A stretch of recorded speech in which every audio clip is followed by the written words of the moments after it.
Hey everybody, well, we have some breaking news for you involving the OU men's basketball program.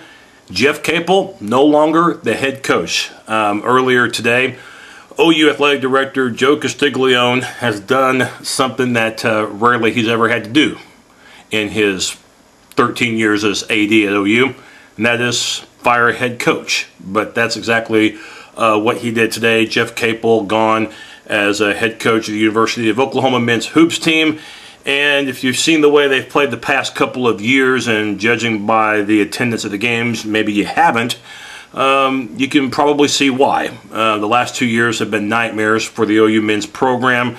Back-to-back losing seasons, finishing near the bottom of the Big 12 standings the last couple of seasons. And even though personally, I thought Capel would get one more year just because their talent is not like that of Kansas or Texas A&M or K-State. His firing did not surprise me at all. You could probably say that a change had to be made. I know that Oklahoma is not going to be like Kansas, where they're going to be at the top of the Big 12 every year. I don't expect that. But as an Oklahoma fan, considering what they did in the 80s and early 90s under Billy Tubbs and what they did throughout much of the 90s and early 2000s under Kelvin Sampson, you expect Oklahoma to at least be competitive. You expect an off season to be that of an NIT, to be of some sort of postseason play.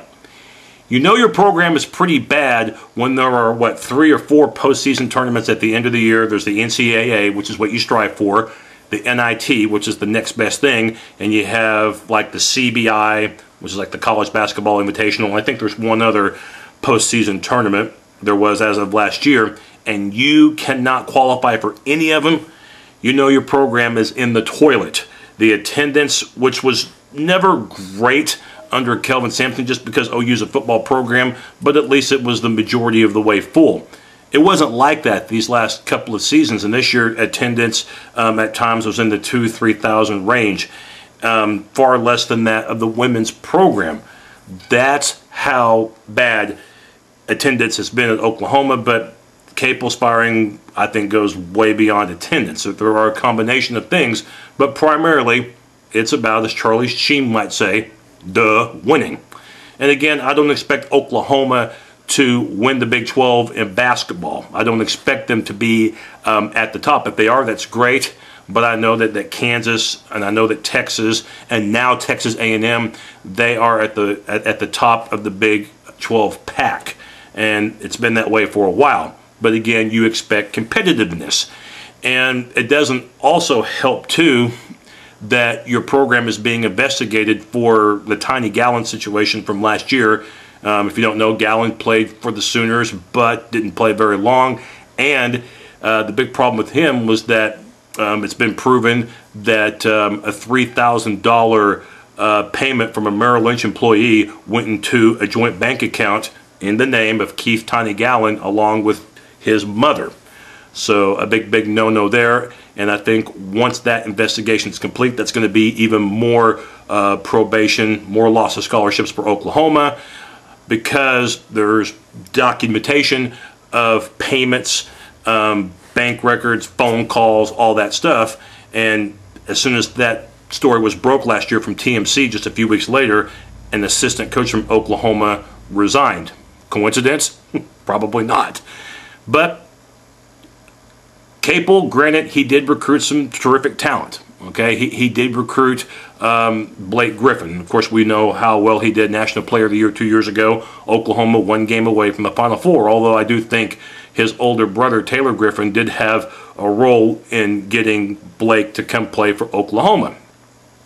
But Capel has had some difficulty. Right when he walked on campus, there were signs of trouble. For example, he wasn't able to keep a couple of former Kelvin Sampson recruits. Of course, Sampson had resigned from Oklahoma, and the Sooners looked like they were going to, in fact, they did have Scotty Reynolds, a McDonald's All-American, as well as Damian James. Of course, James went to Texas, Reynolds went to Villanova. Reynolds would play in the Final Four just a few years later. So, unfortunately, Capel couldn't hold on to those Sampson recruits. And Tommy Mason Griffin, TMG, that didn't pan out for Oklahoma. A McDonald's All-American that Capel successfully recruited, that didn't work out. Willie Warren looked good his first year, had some injury problems, but never really met his potential. And of course, the Tiny Gallon deal was a big mess, and the last 2 years have been a big mess for Oklahoma. Once again, I thought that Capel would get one more year, but it doesn't surprise me that he didn't. And Castiglione, like I said, has rarely had to fire a head coach. There's only 2 other situations that he's been put in similar to this one.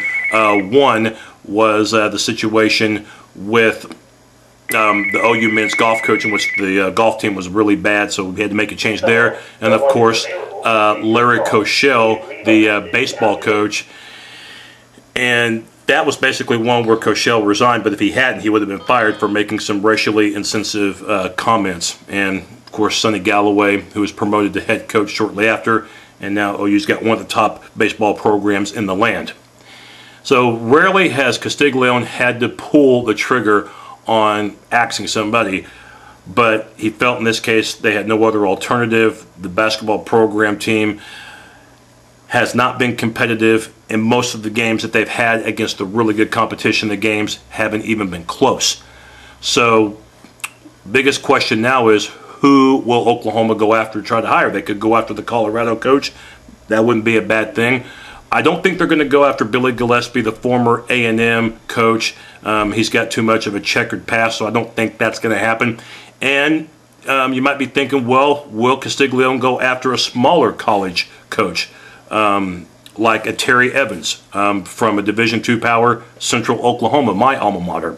I don't know if he's going to go that direction. Very rarely does a Division II coach get elevated to Division I and have a lot of success. Probably the one case that would be Bo Ryan from Wisconsin, who went from the D2 ranks, and of course Wisconsin is very competitive in the Big Ten as well as nationwide. I think Evans will get an interview, but I just don't see him getting the top of the list as far as Castiglione's candidates for head coach.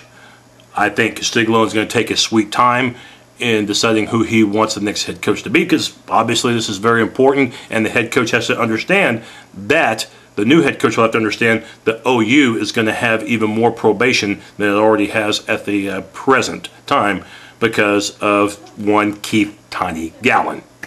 So again, Jeff Capel fired as head coach at the University of Oklahoma on Monday, March 14th, 2011.